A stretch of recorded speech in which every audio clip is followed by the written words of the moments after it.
President Trump put out an executive order, and most of the independent outlets are saying that this could cripple a potential Biden administration if there was such a thing as a Biden administration.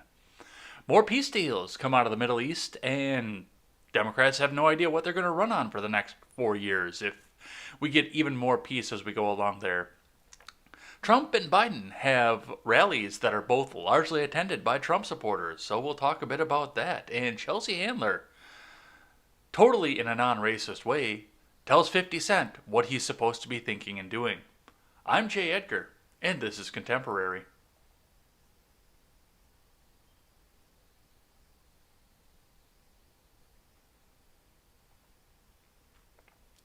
Good morning, folks. Welcome to Contemporary. My name is Jay Edgar. It's been a weird weekend.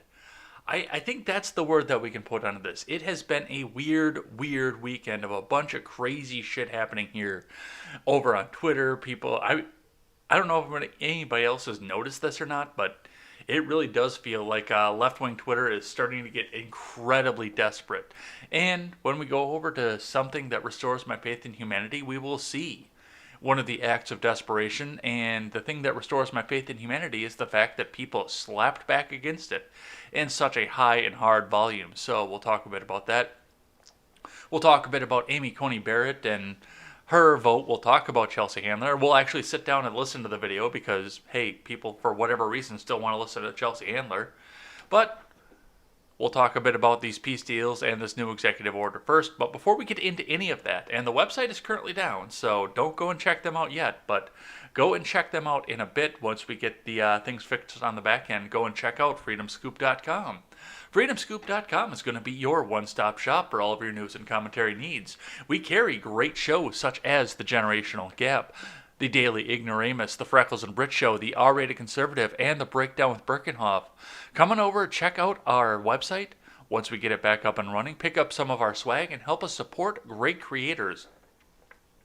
All right, looking at the stocks here, from Friday, it looks like we had a bit of a dip throughout the day here, ending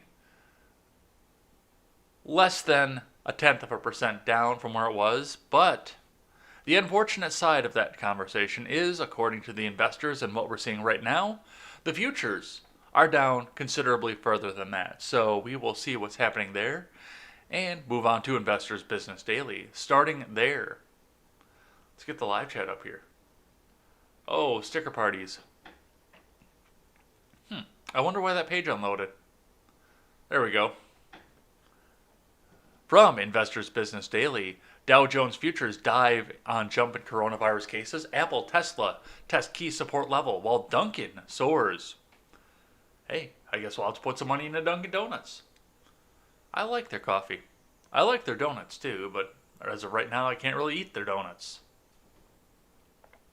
From Scott Latonin, Dow Jones Futures dove more than 300 points Monday, while S&P 500 Futures and NASDAQ 100 Futures also tumbled on a jump in coronavirus cases. Tech giants Apple and Tesla are trying to find support at key support levels as they approach new buy points. Dunkin' brand soared 19% on acquisition talks. Uh-oh. Is Starbucks about to buy Dunkin' Donuts? That'll make me sad. In a pre-market trade, blue chip leaders Apple and Microsoft fell about 1% each in today's stock market. Both stocks are right around their 50-day support levels.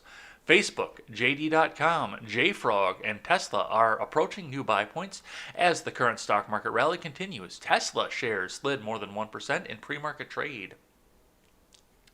JD.com, Microsoft, and Tesla are all IBD leaderboard stocks, while JFrog is on the IBD leaderboard watch list.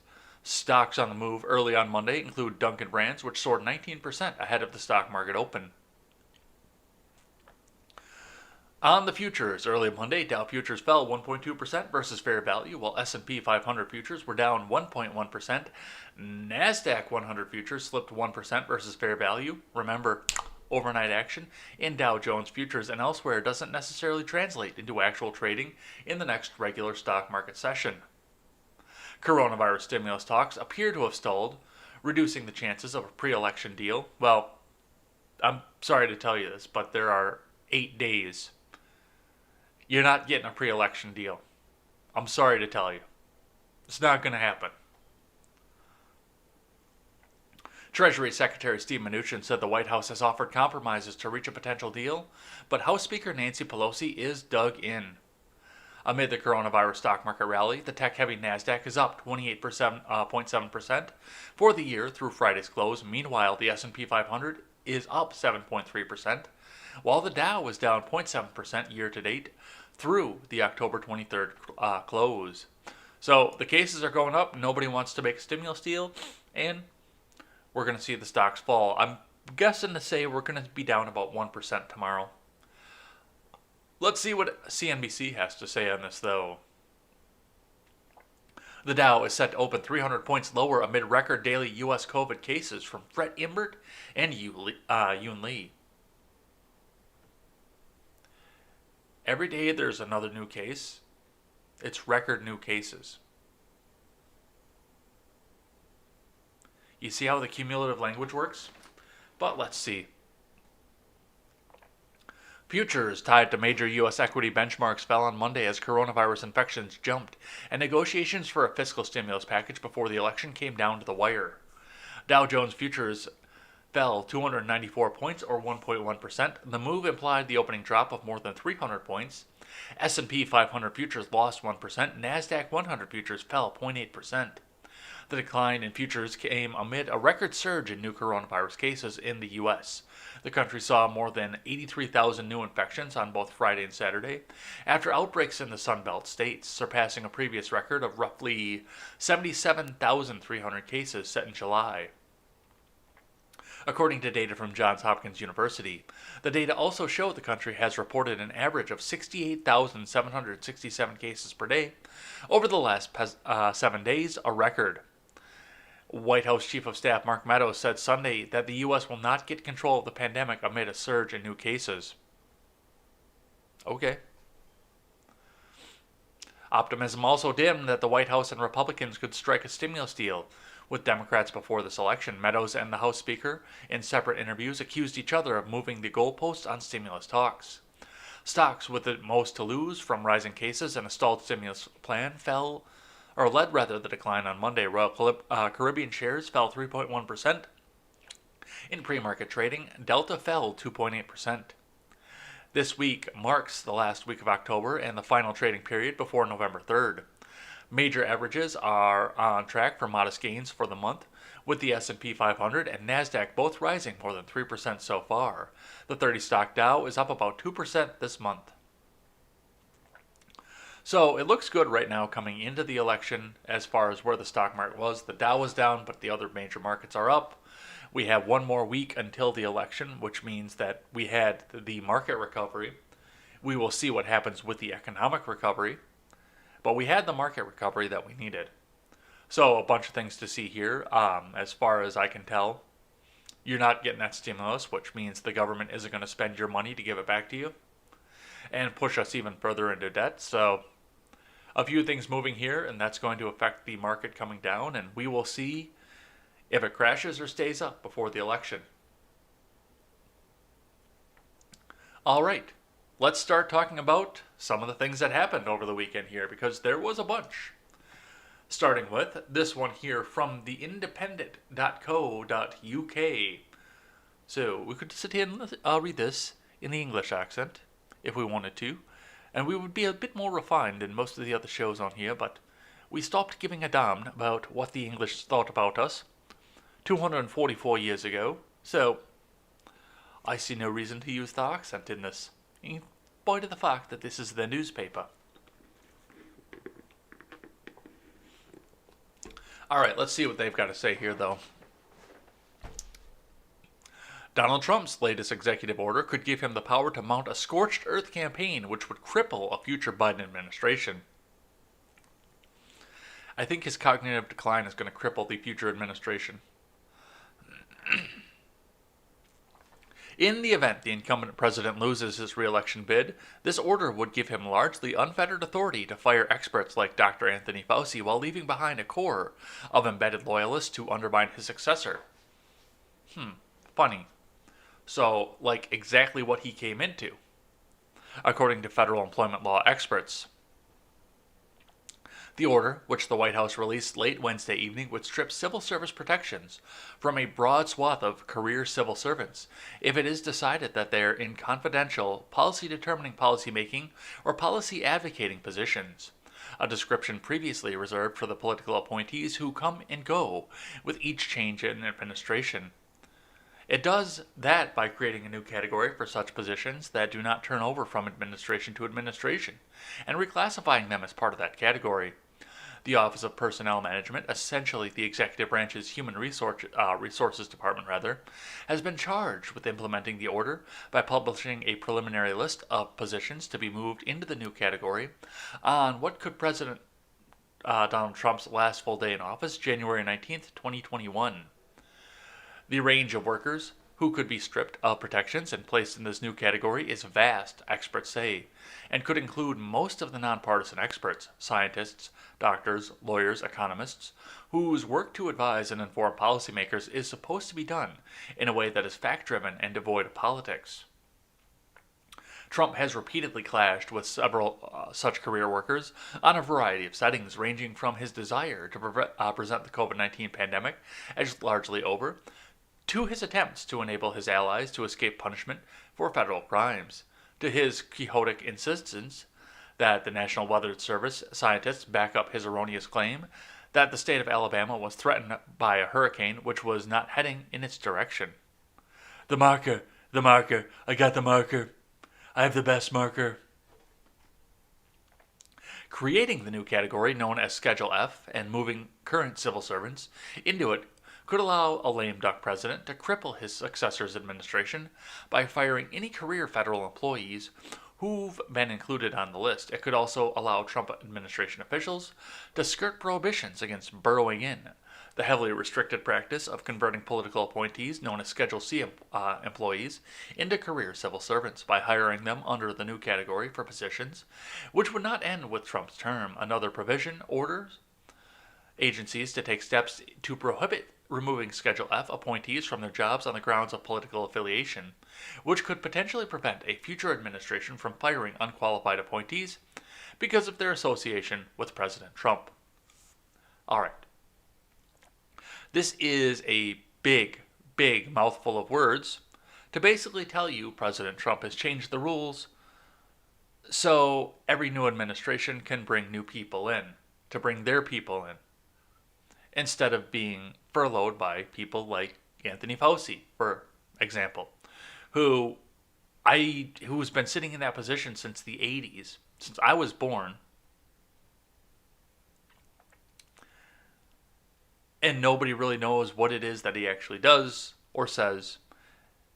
They all know that his word is gospel when he's working against President Trump, and he's an asshole when he's working with President Trump. There are a lot of moving parts to this, but for the most part, most of your administrations should be able to come in and bring in their own people. I would like to see this expand further. Some of these people don't have to be afraid to lose their jobs. They have tenure. They're never going to go anywhere. No matter what they do, how they try to undermine the administration that got duly elected by the people, or how bad they are at their job, they will never, ever, ever have to worry about losing their jobs. The Independent is trying to paint this as a bad thing, and so is CNN. I've got another article from them. But for all intents and purposes, what we're seeing here is the ability for the new administration to come in and put their own people in. Now, some of this I don't like over the fact that, yes, he puts the provision in there that once he hires people, they can't be fired once again. No, I don't think that's the case. If you want to work for both Democrats and Republicans, you have to be amiable to both Democrats and Republicans. Or you could be on the chopping block. Instead of going in and being amiable to one party and then doing everything you can to undermine the other. So there's a few moving parts to this. I've got one more from CNN on this same subject, but I think honestly that's a good thing.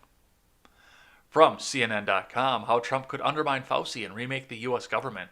This is an opinion piece, by the way. From Lori Garrett. While many Americans were looking ahead to the final presidential debate earlier this week, President Trump was signing an executive order, the likes of which has never been seen in a democracy. Really? I would think that this would be the perfect thing for a democracy because it lets the people decide who the president is going to be, given the knowledge that he's going to be appointing these cabinet positions. Maybe I'm wrong.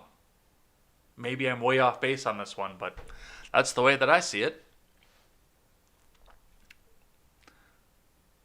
It is an edict expected under a dictatorship, a banana republic, or a military regime, and it appears to stifle the president's opponents within the government, posing a particular danger should it affect policymakers who are working tirelessly to fight the COVID-19 epidemic, like the sainted and anointed Anthony Fauci. Under the order, which undermines the Pendleton Civil Service Reform Act, a law that came into effect in 1883 to ensure government employees were hired based on merit and protected from political retribution, an estimated 100,000 or more will see their jobs reclassified from competitive service to accepted service. Under this bureaucratic sleight of hand, a reclassified federal employee engaged, for example, in setting policies for social distancing on public transit systems during the pandemic, which should not be done at a federal level to begin with, would have fewer protections from disagreements with the White House by removing the word competitive and replacing it with accepted. The order eliminates the employee's ability to appeal a dismissal and lumps him or her among political appointees, essentially serving at the pleasure of the president, which is what everybody in the executive branch should be doing. While the White House claims the executive order on creating Schedule F in the accepted service would allow government to operate more efficiently, it would also give a second term Trump leeway to fire civil servants for being disloyal and fill government positions with his cronies, while giving him more sway on policies ranging from vaccine safety to flight inspection standards. As Max Stier, president and chief executive of the nonpartisan organization Partnership for Public Service, told Stars and Stripes the order is highly troubling. It appears to be an effort to remove the career merit protections around a core part of the civil service. Stier told CNN that the executive order not only blurs the line between politics and the neutral competency, that's the word I'm looking for, of the career civil service, it obliterates it. Under the executive order, agency heads have 90 days to review which positions should be reclassified, with the deadline falling on January 19th, the day before the presidential inauguration. Final determinations would be due in 210 days. So, of course, CNN hates this. Of course they do, because President Trump did this.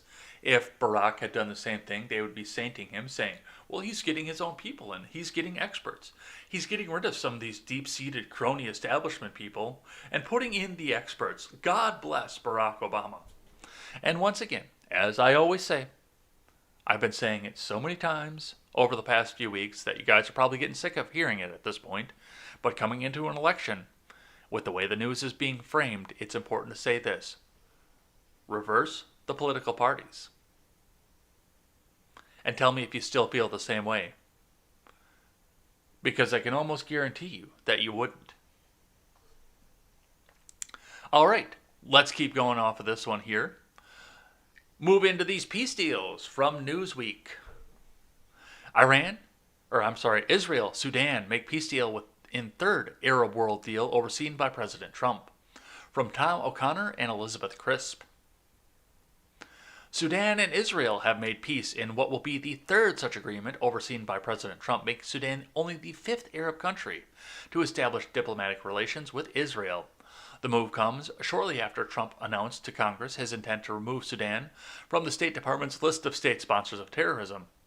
Khartoum agrees to provide $335 million to victims of terrorism ahead of the decision. But he's just banning all Muslim countries, don't you know? All Muslim countries are going to be banned under Trump. Don't you know? The State of Israel and the Republic of Sudan have agreed to make peace, Trump said at the White House. For many, many years, they've been at odds. To put it nicely, and didn't normalize their relations. Less than 2 weeks ahead of the election, he said this was just the beginning. This will be the third country where we're doing this, and we have many, many more coming, the president promised. They're coming at us hot and heavy in the coming weeks. Last month, the UAE and Bahrain became the first two Arab countries to officially recognize Israel since the peace agreements reached by Jordan in 1994 and Egypt in 1979. Mauritania established ties in 1999 but severed them a decade later in response to Israel's war in the Palestinian-controlled Gaza Strip. The Arab world has fought three major wars with Israel since its 1948 development, a move that conflicted with a desired Palestinian state with overlapping territorial claims. The unresolved land dispute, namely over the holy city of Jerusalem, has for decades led most Arab nations to boycott relations with Israel.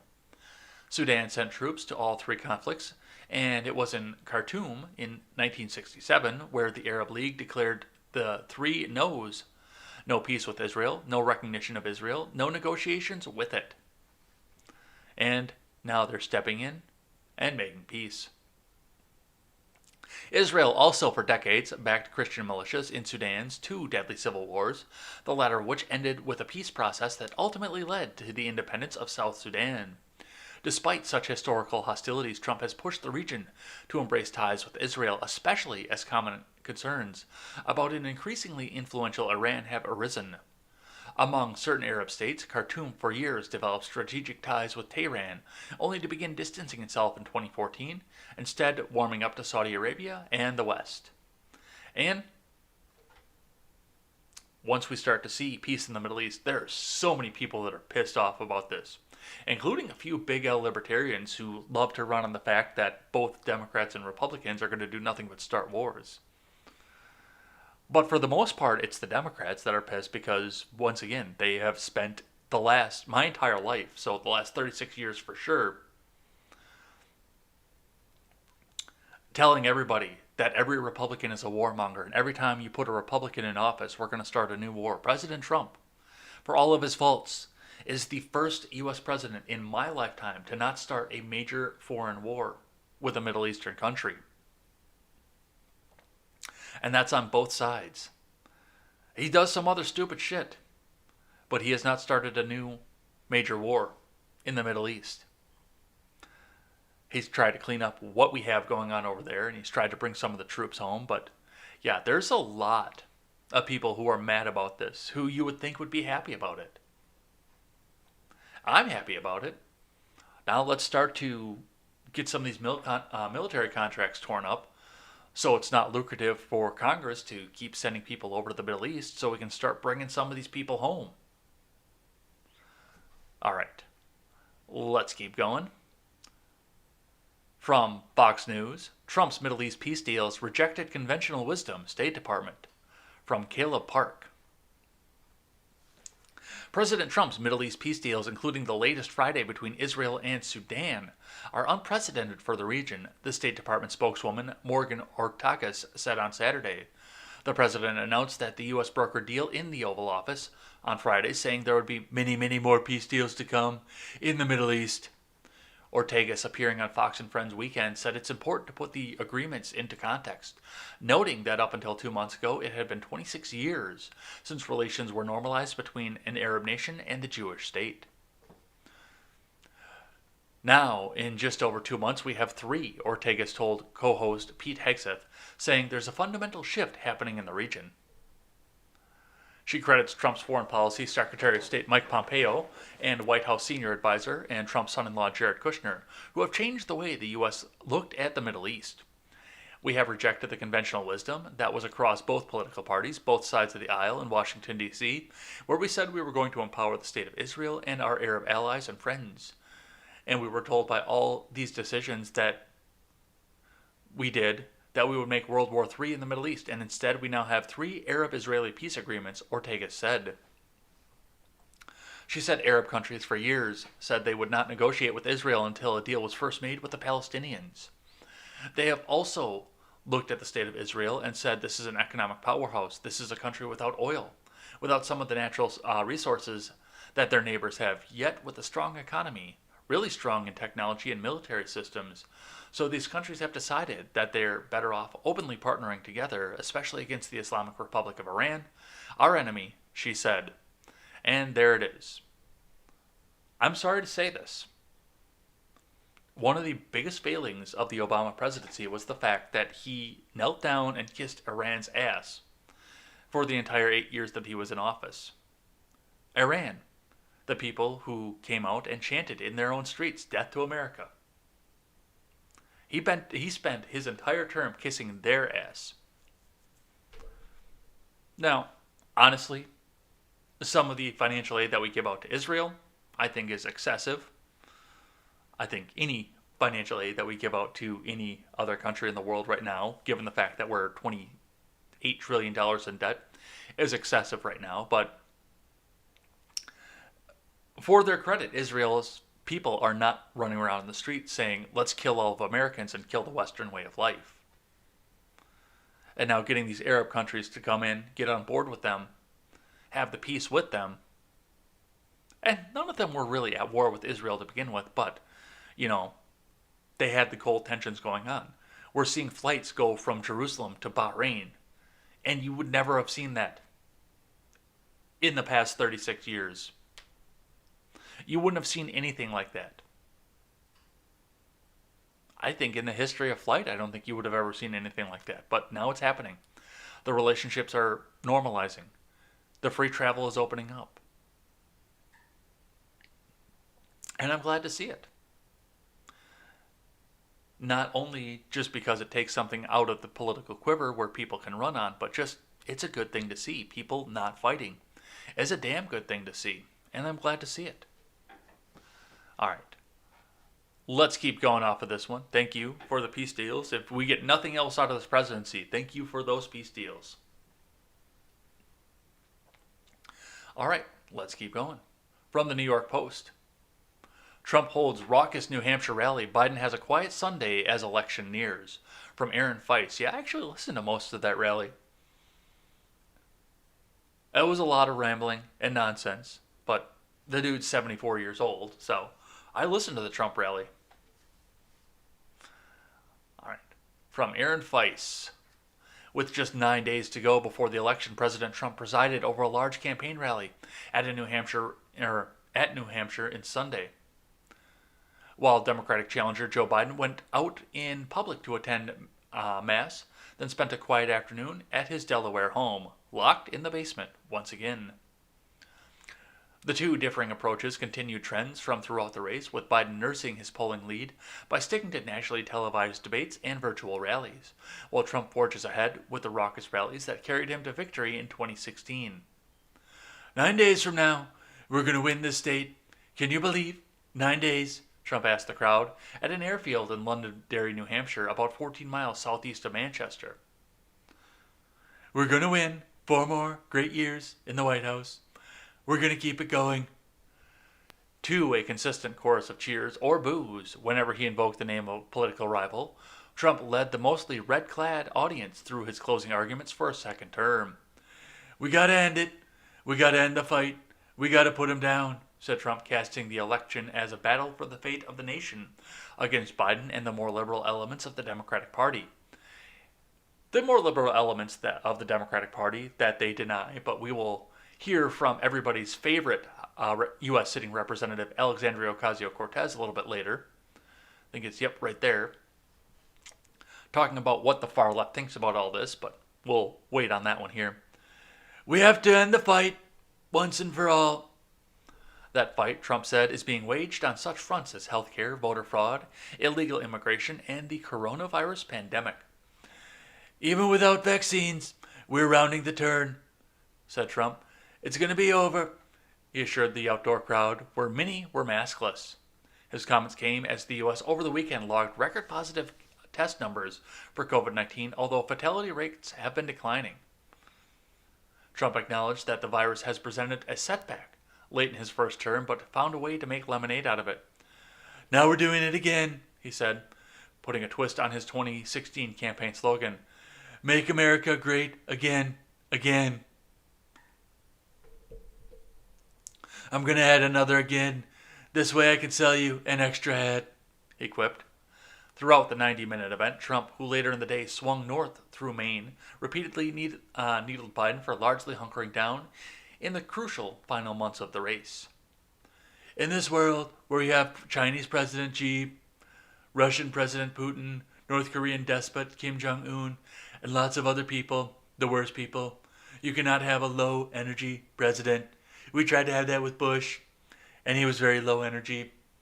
I have the best energy, the highest energy. Nobody has energy like me. I don't know what the hell is wrong with him, Trump continued of Biden. He never goes anywhere, and when he does, it's Delaware. Now, I like Delaware too, but he just wants to stay right next to that house. Biden did leave his house on Sunday, albeit not for very long or to go very far, attending church in Delaware with two of his granddaughters. And yeah, like I said, I sat down and I watched the majority of the Trump rally, and I mean, it was rambly, but he sat and talked for an hour and a half. He's got the energy, and the crowd loves him. He plays off the energy of the crowd to the point where he was doing nothing for like 25 minutes but retelling the story of how he negotiated the deal for the new Air Force One. No, the number's got to have a 3 in front of it. No, that's too much. We're not going to take... And we're going to... Don't tear up the contract because of the fee. But we're not going to take it. So, it was a good crowd. It was good to see. It was good to listen to, but former Vice President Biden, rather, had a little bit of issues of his own. Reading now from Fox News. Pro-Trump group crashes Biden drive-in rally in Pennsylvania. I guess he was here on Saturday night, too. I didn't even realize that. Oh, he was over in Waukesha, too. That's not even that far from me. I could have gone. Except for the fact that I tried to just drive by the Trump rally last Saturday, and they had the roads blocked off 7 miles away from where the airport where he had the rally was. This is from Audrey Conklin. A parade of people backing President Trump on Saturday crashed Democratic nominee Joe Biden's drive-in rally in Bristol, Pennsylvania. The former vice president called the band of Trump supporters parked outside his rally chumps while addressing the crowd. And the tweet got deleted. I'm running as a proud Democrat, but I'll govern as an American president, he said. I'll work hard for those who don't support me as those who do, including those chumps. With the microphone out there. Look, that's the job of the president, the duty to care for everyone. It's a duty to heal. He later continued, by the way, we don't do things like those chumps out there with a microphone and the Trump guys. It's about decency. So, I'm a president for everybody except those chumps out there.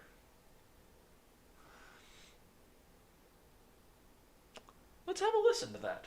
We can do that.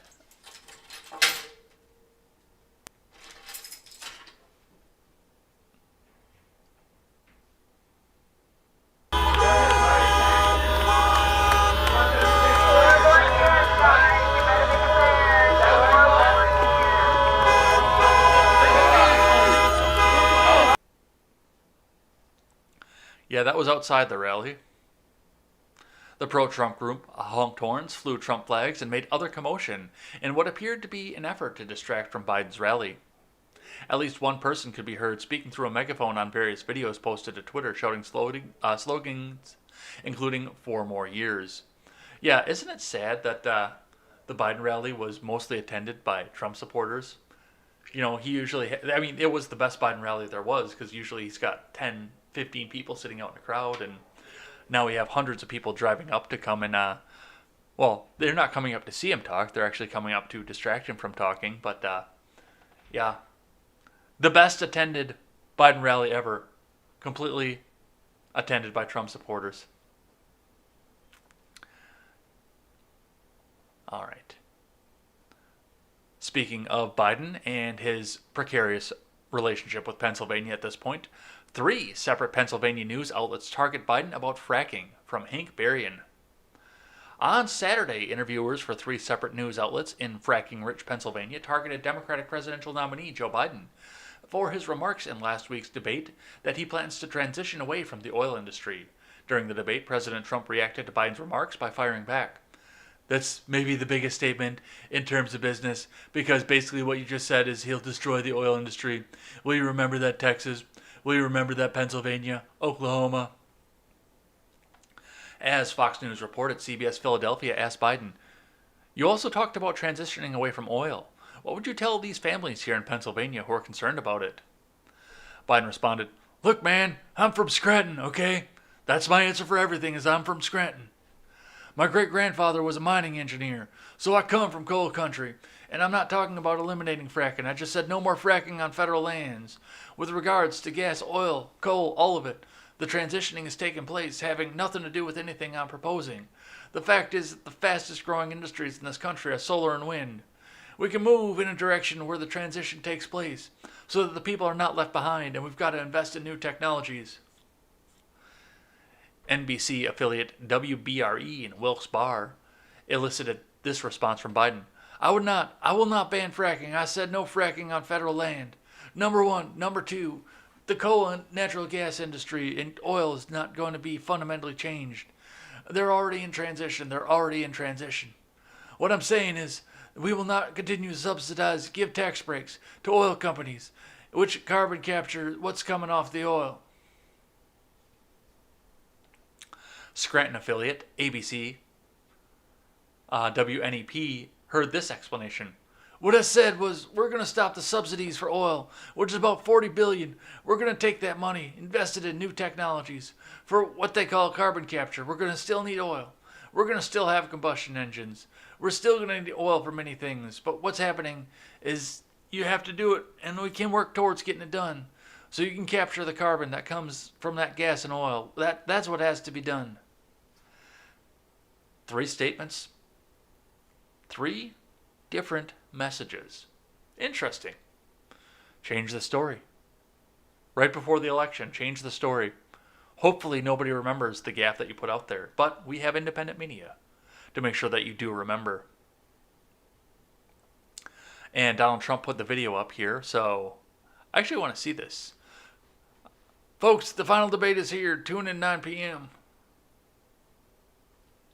Let's see what this is. I'm interested. I'm curious.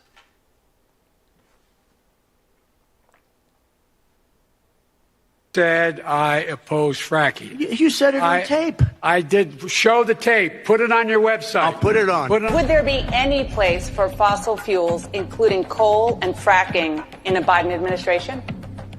No, we would work it out. We would make sure it's eliminated. What about, say, stopping fracking and stopping new pipeline infrastructure? New pipeline, exactly. No new fracking. You got to transition away from it. Look, you're going to ban fracking all across America right now, right? I would love to. Yeah, I'd love to too. I'd love to make sure we can't use any oil or gas, period. Look in my eyes. I guarantee you, we're going to end fossil fuel. We aren't going to get rid of fossil fuels.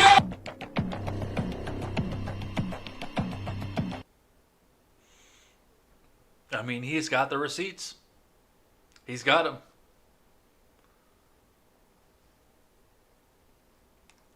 So that's what we're seeing on the fossil fuel and the oils question. And interestingly enough, Matt and Blonde pointed this out last night. I was watching them, and I never thought about it. I went back and I verified it after Matt said it. But yes, it appears that the top trending Google search after the debate was, "Can I change my early vote?" And I kind of feel like it went in one direction. It probably may have gone in both directions. I mean, the Donald is an abrasive person. He very much is. And even when he's poised the way that he was this past Thursday, even when he's at his best, he's still an abrasive and angry person. So I could see that there were probably some votes that may have gone the other way. Trump said something at the debate I didn't like. Can I change it and go and vote for Biden? But I've got this feeling a vast, vast majority of people were changing it back in the other direction. So we will see what happens in 8 days. Let's get the live chat back up here so I can see what you guys are saying about this. All right, from the Hill. Good, I've got the autoplay off so you don't get volume pouring back through you. Clinton says most Republicans want to see Trump gone, but can't say it publicly. Report. This is from Justine Coleman. So Hillary Clinton has a platform again. Why? If there's anybody who should be hiding out in the basement right now, it's Hillary Clinton. Former Secretary of State Hillary Clinton said most Republicans want to see President Trump voted out of office, but can't say it publicly, Axios reported on Sunday. Clinton told the New York Times opinion podcast Sway that most Republicans have been cowards, spineless enablers of the president throughout his administration. Most Republicans are going to want to close this page, Clinton said on an episode of the podcast set to be released on Monday.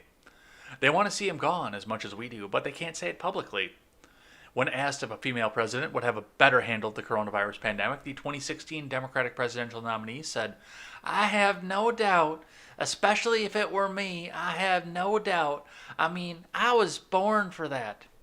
And Stephen Ignoramus got a good tweet off of that one, pointing out the fact that lizard people are not vulnerable to the coronavirus. Thank you, Stephen.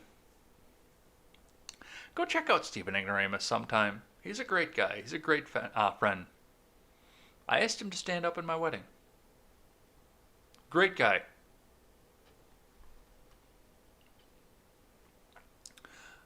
The U.S. has recorded the most coronavirus cases and deaths in the world, with more than 8.5 million cases and 225,000, yeah, I can read, deaths.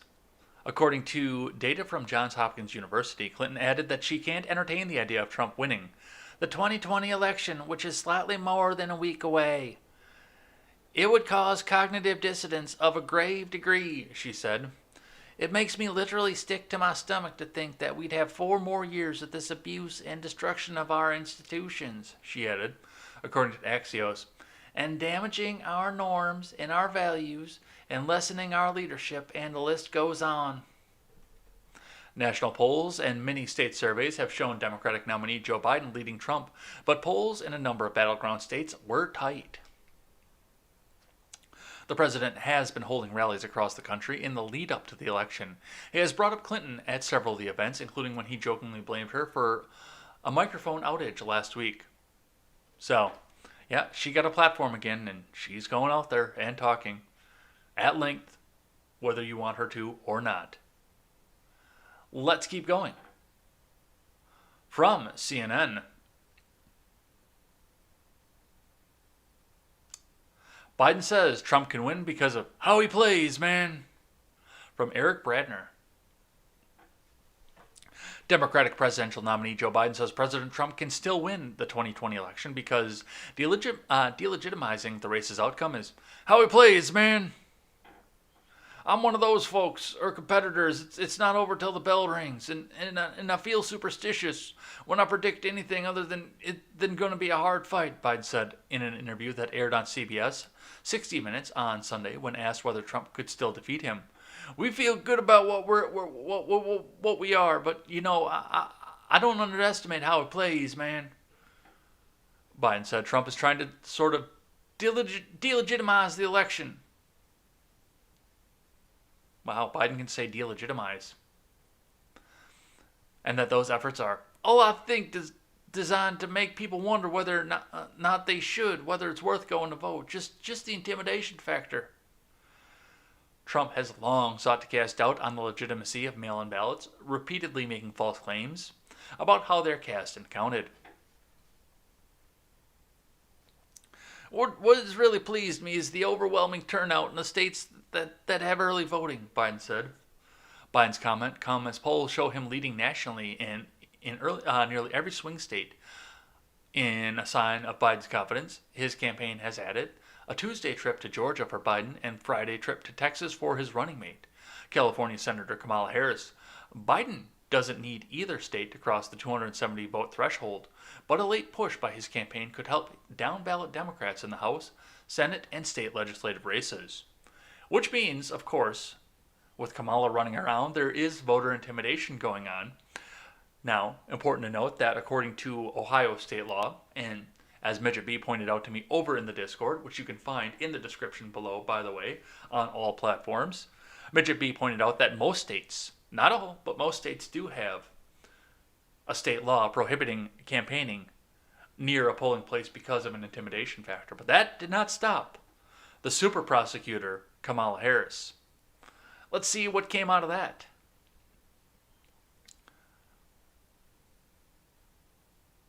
Let's pause that, get that back open, and show Kamala Harris campaigning outside of a polling place.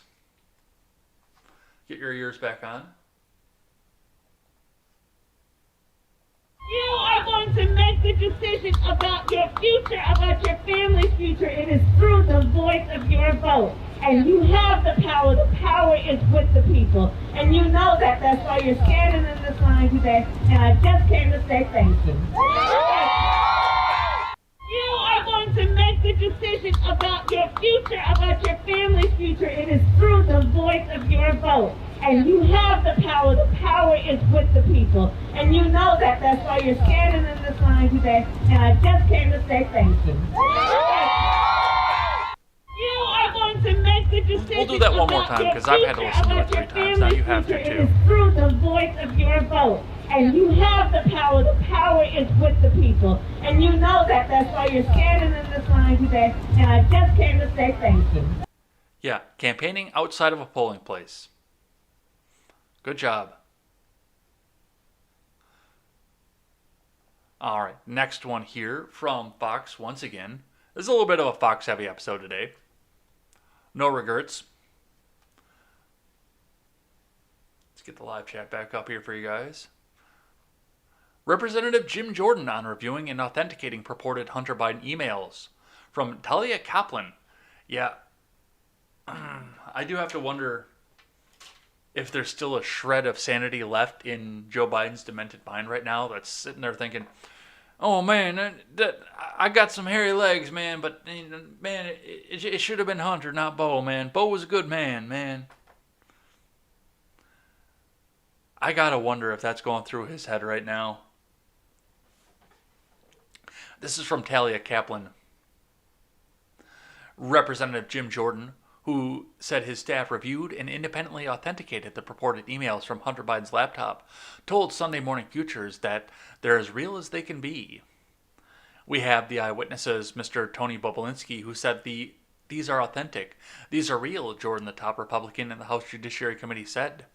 Bobulinski, who was listed as the recipient of an email published by the New York Post that appeared to detail a business arrangement involving a Chinese company and members of the Biden family, confirmed last week that the email is genuine and provided more information regarding Biden's role in the deal. The email includes a quote that Hunter Biden has some office expectations. He will elaborate. The proposed equity split references 20 for H and 10 held by H for the big guy, with no further details. The reference to the big guy in the much-publicized May 13, 2017 email is in fact a reference to Joe Biden, Bobulinski said in a statement with Fox News.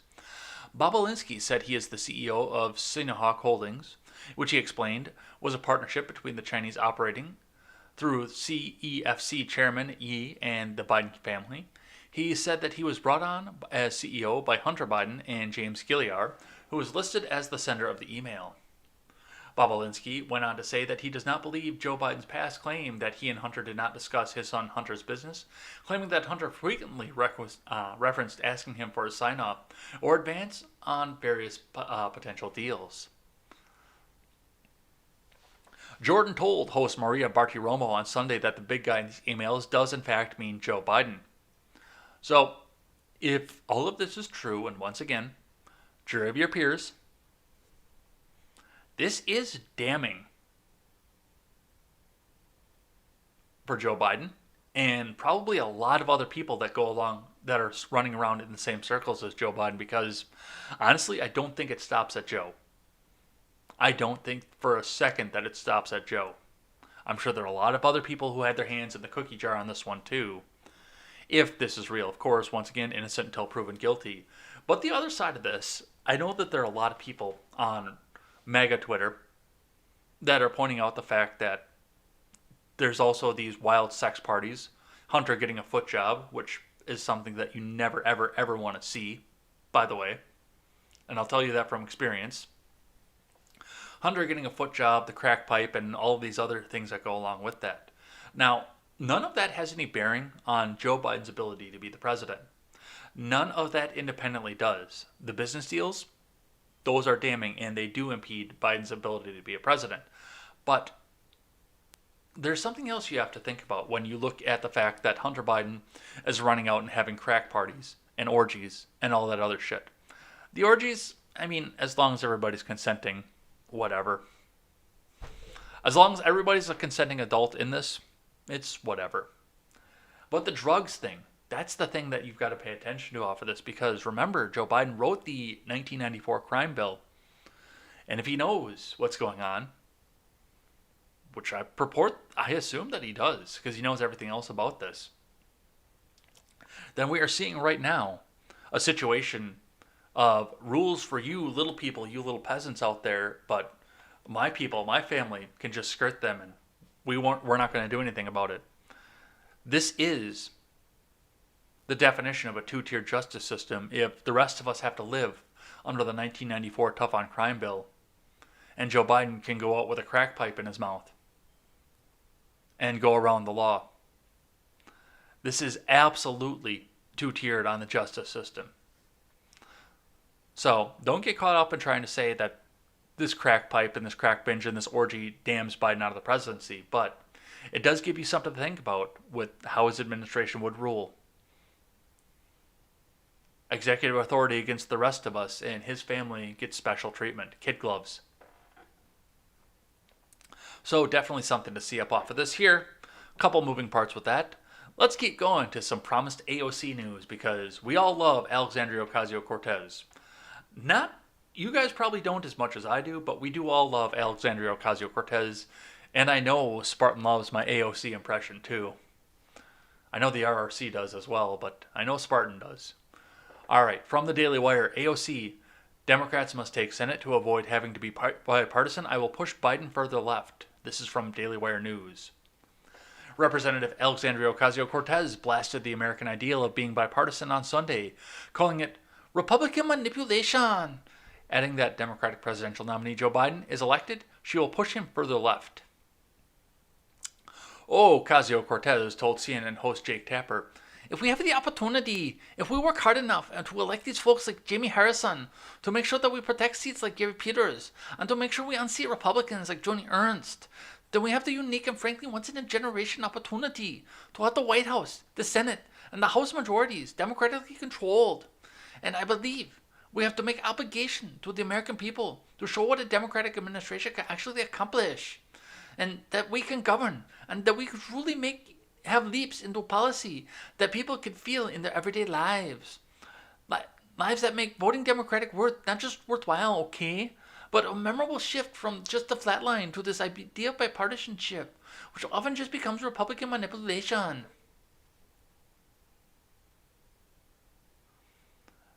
Okay, I just did all that work to do the AOC impression. We could have just listened to her. Let's do that. If we have an opportunity, if we work hard enough to elect folks like Jamie Harrison, to make sure that we protect seats like Gary Peters, and to make sure that we unseat Republicans like Joni Ernst, and we have the unique, frankly, once-in-a-generation opportunity to have the White House, the Senate, and the House majorities democratically controlled, then I believe we have an obligation to the American people to show what a Democratic administration can actually accomplish, and that we can govern, and that we can truly have leaps in policy that people can feel in their everyday lives that makes voting Democratic not just worthwhile, but a memorable shift from just a flat line of this idea of bipartisanship, which often just becomes Republican manipulation. Later in the interview, Tapper is highlighted in a recent quote from Biden, who said, "I am the Democratic Party right now."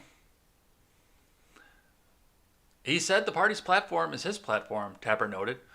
As you just noted, you disagree with him on a range of critical issues, not just fracking, but also healthcare. And you have made it clear, including just a few minutes ago, that you intend to push him if he wins. Do you think that's going to be a major part of your role under a potential Biden administration, trying to push him to the left? Well, I don't want to start counting our chickens before they hatch, she responded. I believe that we need to be focused on winning the White House, period. The fact that the matter is there are many critical states that are on the line, whether it's Florida, whether it's Georgia, Pennsylvania, etc. And we need to make sure that we win the White House. So, and this has been, Biden sat back and ran on the fact that, he's not the progressives. He stands apart from the progressives. He got up and said on the debate stage this past Thursday, my plan, I was the only person on that stage that I was the only person up there that didn't want to get rid of private insurance.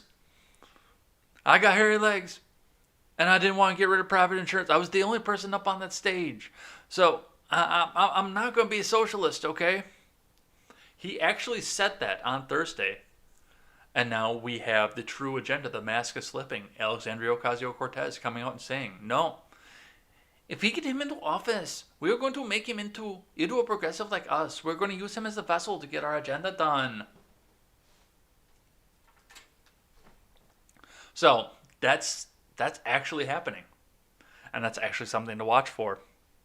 Now that early voting ends, people have come in with their safe choice. I bet you they're going to start getting buyer's remorse. I hope these people get spanked so that we get all of these progressives up and out of the government. All right, next one here from NPR. We're going to go real brief on this one here because this is going to be breaking again. Probably right about now as we're live. I would bet you anything I pop off and find out that the vote has happened. But we've got NPR up here. So this comes from Alana Wise and Brian Naylor. And we're going to read it like this because that's how NPR does. And I think it would be a sad testament against NPR if we didn't read it the way that NPR reads things. Actually, fuck NPR. They're not supposed to be partisan. They're publicly funded. But let's see what they have to say. Amy Coney Barrett moves a step closer to confirmation after Judiciary Committee vote. Republicans on the Senate Judiciary Committee moved Thursday to advance the nomination of Judge Amy Coney Barrett for the Supreme Court, bringing President Trump's nominee within striking distance of confirmation and the court a step closer to a 6-3 conservative majority. You guys know that Justice Roberts still exists, right? You didn't forget that, right? Excuse me. Democrats boycotted the vote, pointing to what they called the damage Barrett would do to health care, reproductive freedom, and the ability to vote, and other core rights Americans cherish, and the fact that the vote took place even as voting was underway in the presidential election. The vote of 12 yeas and 10 abstentions followed a day of acrimony in which Democrats sought to deny Republicans a quorum to conduct the vote. Judiciary Committee Chairman Lindsey Graham rejected the assertion that at least 2 minority members were needed to proceed with the nomination. I will move forward, he said on Wednesday evening. She deserves a vote. After the vote, Graham called it a groundbreaking, historic moment, he added. We did it. Senate Minority Leader Chuck Schumer said Barrett's confirmation will have dire consequences for the nation, for the Supreme Court, and for our entire country for generations to come. GOP members of the Judiciary Committee cited Barrett's credentials and conservative bona fides, which include 3 years on the Seventh Circuit, and her history as a well-respected law professor at the University of Notre Dame in pushing for her nomination to the court. The committee's vote marked a key milestone for Barrett ahead of her expected approval by the Republican-controlled Senate. And that's where I'm going to end because that goes right into the next article that I have up here. But looks like Murkowski actually got on board. So the only person who is dissenting right now in the Republican Party is Collins. Mittens came out and said that he was going to vote for her. Murkowski said that she was impressed enough she was going to go and vote for her. They've got the votes at this point. ACB is going to be your next Supreme Court justice, barring somebody coming in and saying that ACB raped her with a strap-on or something in college when she was 21. Barring that, this one's going. All right, next one here comes from CNN. The most trusted name in news, of course. Senate to confirm Trump's Supreme Court nominee a week ahead of Election Day from Claire Ferran and Ted Bennett.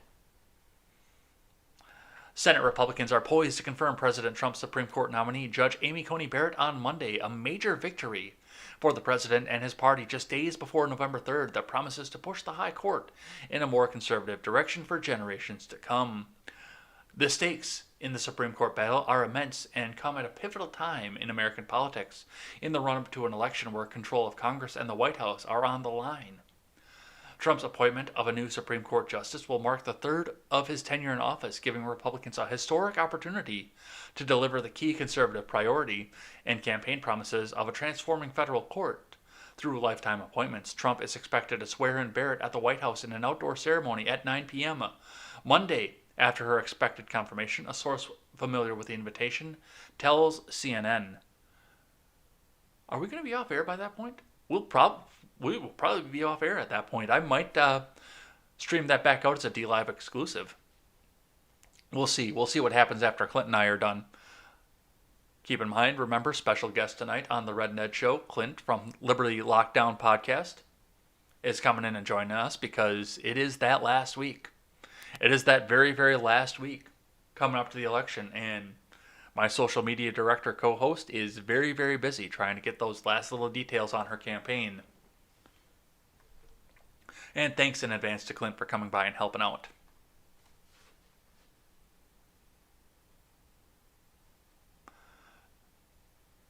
Barrett, who is 48 years old, is likely to serve on the court for decades and will give conservatives a 6-3 majority on the Supreme Court, a shift in its makeup that will have dramatic implications for a range of issues that could come before it, including the future of the ACA and any potential disputes regarding the 2020 election. Senate Republicans, who hold a majority in the upper chamber, have pushed ahead with one of the quickest nomination proceedings in modern times following the death of the late Justice and liberal icon Ruth Bader Ginsburg last month. They have the votes to confirm Barrett over the objections of the Democrats, who have argued that the process has been a rushed and cynical power grab that threatens to undermine Ginsburg's legacy. The Senate is doing the right thing, or moving this nomination forward, colleagues. By tomorrow night, we will have a new member of the United States Supreme Court, Senate Majority Leader Mitch McConnell said on Sunday after the Senate advanced the nomination in a key procedural vote to break the Democratic filibuster. The confirmation battle has played out in a bitterly divided Senate, but the outcome has not been in question for much of the fight, with few exceptions. Senate Republicans quickly lined up in support of Barrett after her nomination by President Trump. All Democrats are expected to vote against the nomination, which is sad, because Amy Coney Barrett is a great judge and justice. She's got a great credential ahead of her, and she's going to do great things on the court. In any other court, she would have been a 93 or more confirmation. But it was Garland's seat. So that's what we're going to see off of that. And we will see, probably, the vote's probably happening right now, I'm going to guess. But we will see, we'll watch the swearing-in ceremony, possibly on DLive.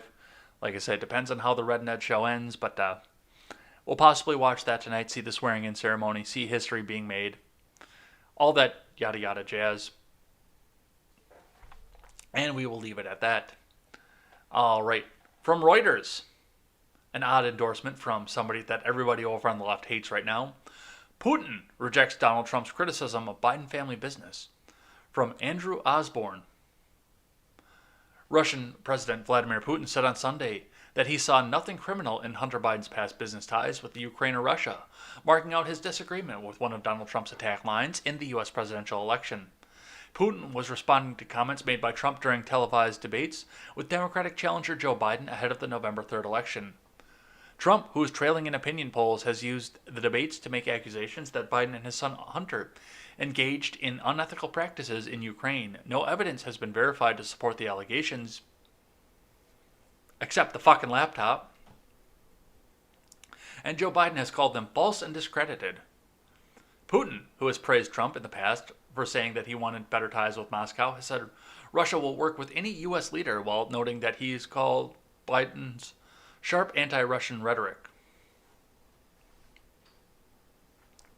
Putin appeared less friendly towards Trump in remarks broadcast by Russian state TV on Sunday, in what may have been seen by some analysts as an attempt to try and curry favor with the Biden camp. He took the time to knock down what he made clear he regarded as false allegations from Trump about the Bidens. Yes, in Ukraine he had or maybe still has business. I don't know, it doesn't concern us. It concerns the Americans and Ukrainians, said Putin. But, well, yes, he had at least one company, which he had practically headed up, and judging from everything, he made good money. I don't see anything criminal about this. At least, we don't know about anything about this being criminal. Putin also reacted with visible irritation when asked about comments Trump has made concerning Putin's ties with the former mayor of Moscow and to an alleged payment made to Hunter Biden by the ex-mayor's widow. Putin said, "I know nothing about this. Do not ask." Putin says he knows nothing about the existence of any commercial relationship between Hunter and the woman. Joe Biden says the accusation about his son is not true, man. So, there you go. Putin has officially endorsed Biden. This is not true. Hunter Biden is good, man. He is good, man. Don't worry about what he do in Ukraine. Vote for Biden. All right, next one here from the Daily Wire. Up in smoke. New York Governor Cuomo wants to legalize marijuana to cover the budget deficit. From Joseph Curl. New York State faces a nearly $60 billion budget deficit through 2024. The answer? Pot. Governor Andrew Cuomo says legalizing marijuana could be a key to offsetting the massive budget deficit and helping the COVID-19 torn state recover. There are a lot of reasons to get it done, but one of the benefits is also brings in revenue in all states, but especially this state. We need the revenue, and we're going to be searching the cupboards for revenue, Cuomo told the Staten Island Advance. And I think that it's going to put marijuana over the top, he added. The governor will soon legalize marijuana during a virtual event to promote his new book, American Crisis, about the state's response to the pandemic. A top Cuomo advisor said he'd like to put the legalization plan in action by early 2021, according to marijuanamoment.net. The Advance wrote, "We're working on this. We're going to reintroduce this to the budget in January," he said, according to the report. "We think we can get it done by April 1st. The move will require approval by the state legislature, which has twice rejected such a bill, as lawmakers argued over who gets the money and whether counties could opt out of the plan. Last year, Cuomo signed a bill to reduce the criminal punishment for unlawful possession of marijuana and strip penalties for those found with less than 2 ounces. The bill also began the process of expunging the residents' records for past convictions for possessing small amounts of the drug. Yeah, we're going to get rid of that tough on crime bill. And this is the worst part of this, too. It's the fact that the government sees something that people want, and they're going to find a way to tax the fucking shit out of it. And that was the big... And, I mean, my neocon cousin, who hates marijuana and everybody who smokes it, has come out and said, you know, we should go ahead and we'll legalize the marijuana and then tax the shit out of it. I mean, it's not a new idea, and I can definitely see some of the pros to the idea. It's definitely something that could happen that people would enjoy and people would use, but the problem with it is the fact that you're basically giving the government another controlled substance, just controlled in a different way. And realistically, and I pointed this out when my cousin pointed out the fact that we should legalize and tax the shit out of marijuana, is the fact that it won't be a long-term thing. I can tell you that. And yes, you are going to make a ton of money if that's what you do. Because people are going to run out in droves because it's legal, man. I'm just going to smoke it, man, because it's legal, man. I can finally do this and I can blow it in a cop's dumb face, man. Look at me, man. I can smoke the weed on the street, man. You're going to see a lot of that for about 5 years. And you're not going to see it for any longer than that. You'll see a lot of that for about 5 years. And then the novelty is going to wear off on it. It's just going to be something else that people do. Irritating white girls are going to say, ew, that's disgusting. Why would you smoke that? And all of a sudden, every PSA on TV is going to tell us the cancerous effects of marijuana. And it's going to happen in a much more accelerated timeline than it did with cigarettes. Because we have social media to boost the sentiment to go along with it. So, definitely a bunch of other stuff to see and watch and go on with that. But I understand where he thinks he's going to get the money from. I really do. I absolutely understand where he thinks he's going to get the money. It's just, it's not a long-term solution. It's a very short-term solution. All right, I've got another tweet here. Chelsea Handler explaining how she told 50 Cent that he's a black person and that he can't vote for Trump. I have not listened to this yet, by the way. I just read the headline. So I'm going to hear this for the first time, the same time as you guys do.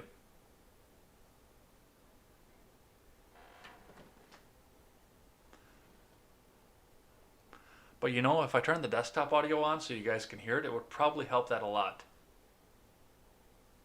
You heard about my ex-boyfriend, right? 50 Cent and his support of Donald Trump. Yeah, what's going on between you? I saw your tweets and I go, wait, what's happening? Because you said he was your favorite ex-boyfriend and then what does he do? He's supporting Trump?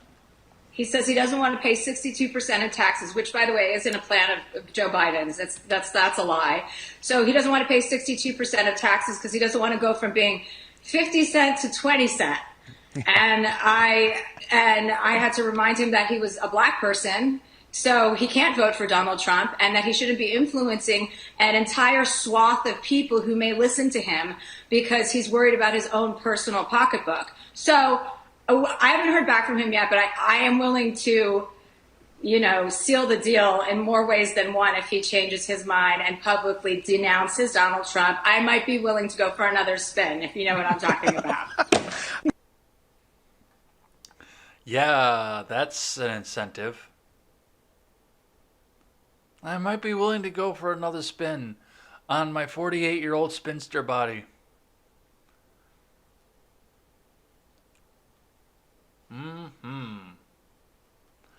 Wonderful. And this, first off, a white woman telling a black man how he has to vote is just peak irony. This is just the top. This is the peak.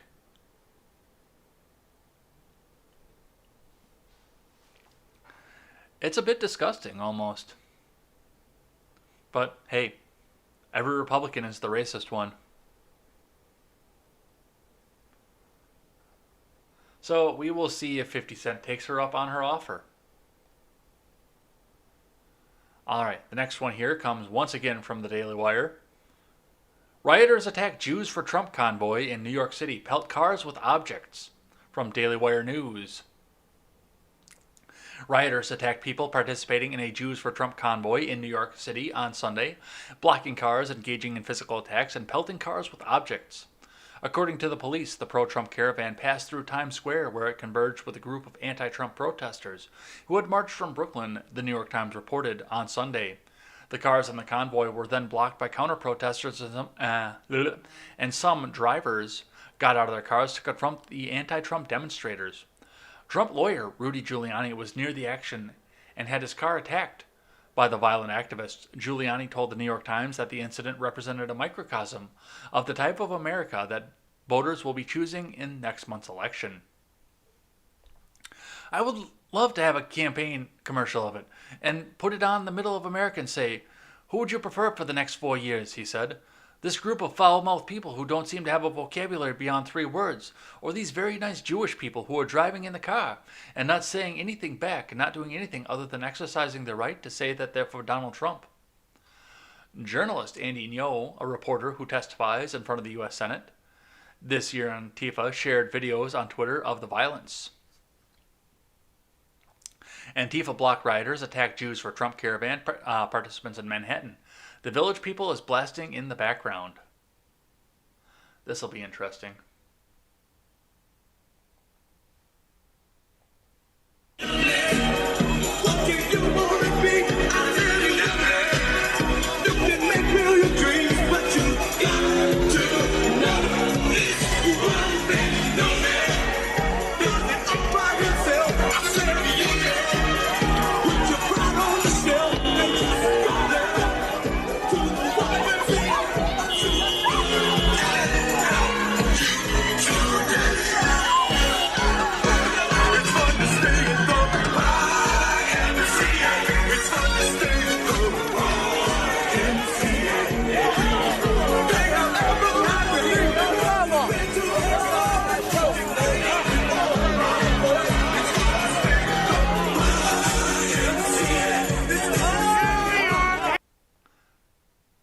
Well, we're demonetized, but Neo shared another video. Writing black bloc person who punches Jews for Trump caravan participant gets knocked on the ground when he tries to run away. Oh!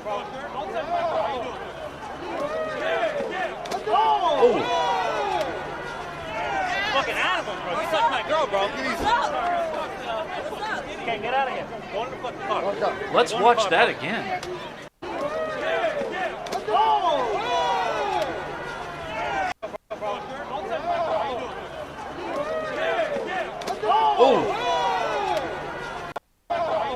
Boom. Boom.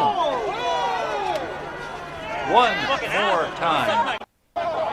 Boom. Boom. Fucking animal, bro. You touched my girl, bro. Okay, get out of here. Go in the fucking car. You go in the car, bro. What happened?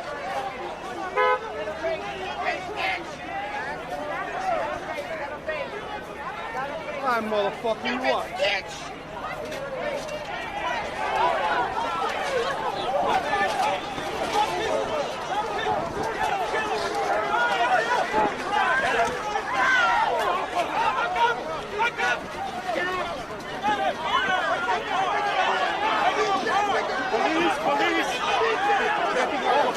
Dude, the police don't want to be in the middle of that thing, I can tell you that.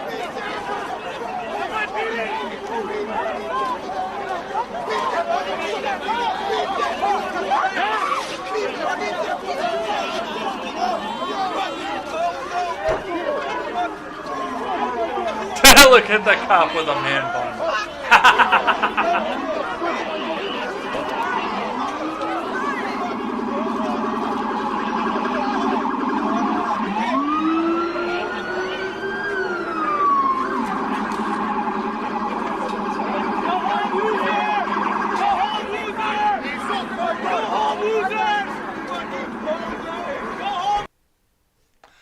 Alright, since we're already demonetized and age restricted after seeing that one, let's watch that one more time. Boom. Boom. That's gonna leave a mark. Neo added, people in New York throw projectiles at driving participants of the Jews for Trump caravan below.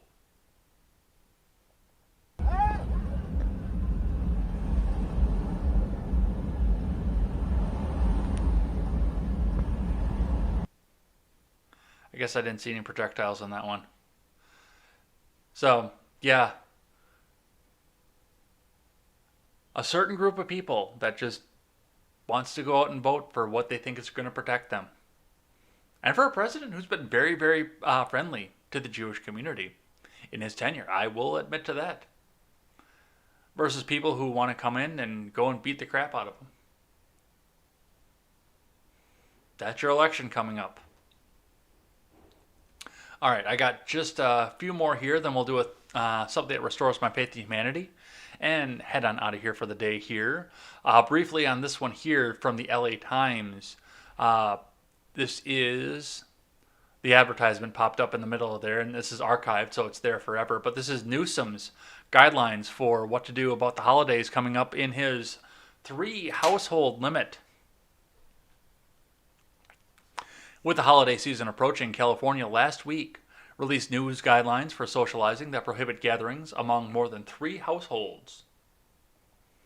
While the coronavirus cases are dipping and hospitalizations and deaths are at their lowest levels in months, officials are emphasizing the importance of maintaining health safety measures.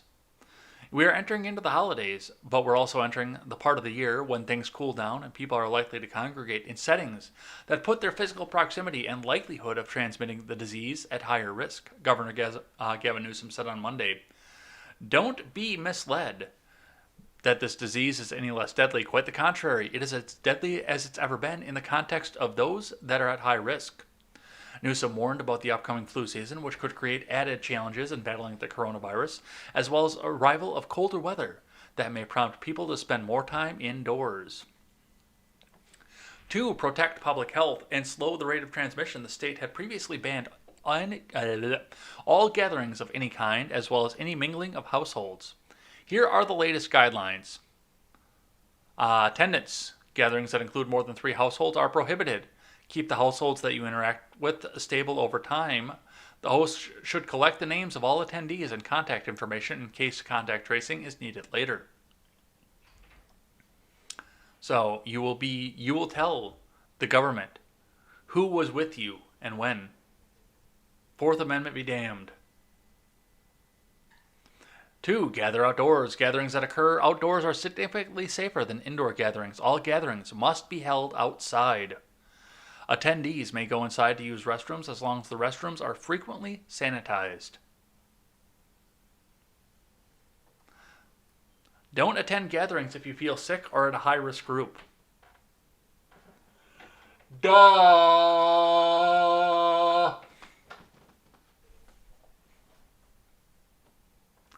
Practice physical distancing and hand hygiene at gatherings. Wear a face mask while you're with your family to keep the coronavirus from spreading. Keep it short and don't sing. Yes, that is what Gavin Newsom says your holidays need to be like, coming up into Thanksgiving and Christmas and Hanukkah and Yom Kippur. No, I think that's actually passed already, isn't it? I don't know. And Kwanzaa. Don't forget Kwanzaa. Isn't it Ramadan too? All right. Next one here from NBC News. A little bit of foreign news for you for the day here. Chileans vote for new constitution, leaving behind relic of Pinochet's brutal legacy. This is from Liam Miller and John Bartlett. On the wooden benches of Santiago's Estadio Nacional, a university professor, Luis Cifuentes, spent long, empty days in the spring of 1973 trying to ignore the agonizing screams emanating from the bowels of the stadium. Around 40,000 left-wing political prisoners passed through the stadium during General Augusto Pinochet's brutal dictatorship from 1973 to 1990, with an estimated 3,200 murdered or disappeared and around 27,000 tortured.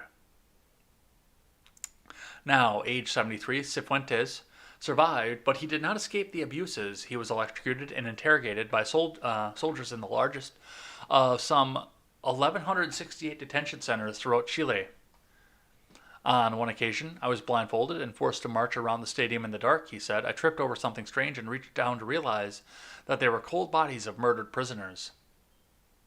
On Sunday, the stadium became one of the capital's most symbolic polling centers, and Cifuentes returned nearly half a century later to accompany his wife, Griselda Figueroa, 56, as she cast her vote in a nationwide referendum. Late Sunday, Chile's Electoral Commission was reporting that nearly 15 million people, including Cifuentes and Figueroa, hadn't turned out, 78% of whom had voted to begin the process of replacing the dictatorship-era 1980 Constitution, a symbol of the brutal Pinochet years. A new constitution would seek to redress imbalances in Chile that have seen it become one of the world's most unequal countries, with power concentrated deeply, with the ruling elite mainly based in Santiago. Health, education, ethnicity, and gender are all key issues at the debate. So, Chile is getting a new constitution. It's going to be a social justice constitution, but I love how they say left wing too, as if Pinochet and the authority was any sort. And I know, and I understand that right wing and left wing have different connotations outside of the U.S., where the U.S.'s right wing is mostly concerned with small government, even though they fail at it every time and just increase the size of the government every time they're in power. I'm looking at you, Cruz. And the left in this country are more concerned with large central power, globalism, and authoritarianism. From that side, we would see that Pinochet would be a left-winger by our standards. But by Chile's standards, it would be something completely different. But they're getting a new constitution. We will see what it winds up being, how it comes out, and how long it lasts. That's always been a big measure for the people of how long constitutions last, and ours has gone for 244 years. So, my best to the people of Chile. I hope that you get everything that you ask for. All right. The last one that I'm going to do here is just briefly, I'm going to link this in the Discord under General. Because this, to me, when I read this, I saw that the coronavirus thing, it wasn't about keeping people healthy. It was about getting that great reset and implementing socialism for the people. A better economy is possible, but we need to reimagine capitalism to do it. This is from Time Magazine, from Klaus Schwab. In the immediate months that followed the outbreak of COVID-19 pandemic, the world, as we knew it, turned upside down. Like most people, I was constrained to observing the situation from inside my home and the World Economic Forum's empty offices, and I relied on video calls to know how others were doing. Looking at the news headlines about layoffs, bankruptcies, and many mistakes made in the emergency response to the crisis, anyone may have been inclined to give a pessimistic answer to the question of, can we go back to business as normal? Indeed, the bad news related to COVID-19 came on top of the enormous economic, environmental, social, and political challenges we were already facing before the pandemic. With every passing year, these issues, as many people have experienced directly, seem to get worse, not better.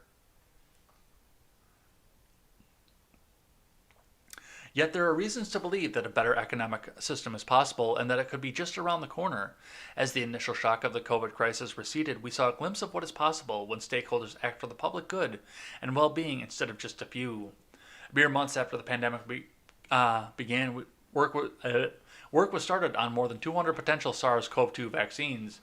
Many of them resulted from multinational collaboration involving both the public and private sectors.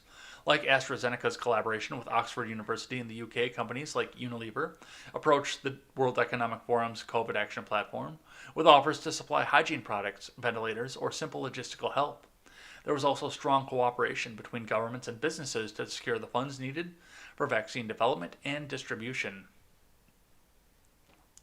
So, I read down through this, and I mean, this is... When he says a reimagining of capitalism, he is talking about state-run central planning.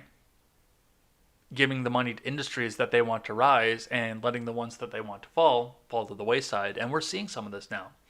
Small business, for the most part, was pushed out of the way so the likes of Walmart and Amazon could come back and thrive. It's an interesting article. I'll tweet it back out too, but it will be in the Discord. So go and check that out. It is... It's definitely worth the read. It's a little bit lengthy, which is why I'm not going too far into it, but it's definitely worth the read. All right. Now we will do something that restores my faith in humanity and head on out of here for the day. Thanks everybody who chatted on here. I'll get your names written down and read them back to you on Friday with a heartfelt thank you, of course, as I do every week. But restoring my faith in humanity, this video published, and it was disgusting. I'll let you watch the video so you can see, and I'll narrate it for those listening back on the audio platform. But I will let you watch the video and see, and then I will tell you why it warms my heart that people were backlashing against it so hard. Let's have a watch.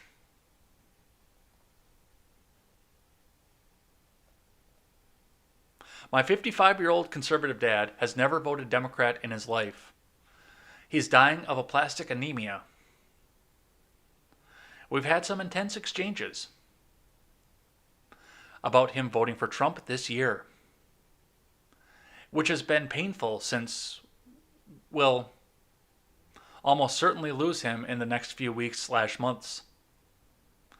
He has 6 daughters who love him dearly. Yesterday, he was so excited to tell me he just voted for Biden-Harris 2020 because it matters to my girls, and my girls matter to me. Vote for the guy who respects women, who sniffs little girls. If my very Republican dad can, so can you. All right, that was the video. And honestly, right off the bat, the first thing, and my comment has just blown up on this. I wonder if mine is on the top. Yeah, it is. I can think of a lot of things to do in my last month and a half. Letting my daughter use me for a cheap political ad is not anywhere on that priority list. And this is evidenced of the way that politics has pervaded our culture, to the fact that the best thing that this guy could do for his daughters was vote for a kitty diddler and a cop on his deathbed. With a vote that's not going to affect him. He's got 6 weeks left, dude. Or at least that's what the cards are telling me. I don't know how long he actually has left, but for the most, I thought they said in the beginning that he has like 6 weeks left to live. He's never going to live under the cops' administration. He is never going to have to deal with the consequences of this. And a lot of people are coming out and saying that he possibly didn't vote for Biden, that he just went in and said that he did just to try and get the virtue points off of this. But Jessica Green, friend of the show, says this isn't the heartwarmer you think that it is. Happy Time Harry says, wow, such much emotion, and that's about all leftists can contribute.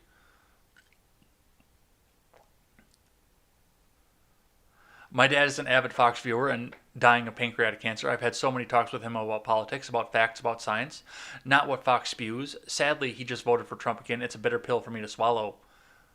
Yeah, okay, well, that was his choice. I'll bet Tara Reid didn't convince her father to vote for Joe Biden.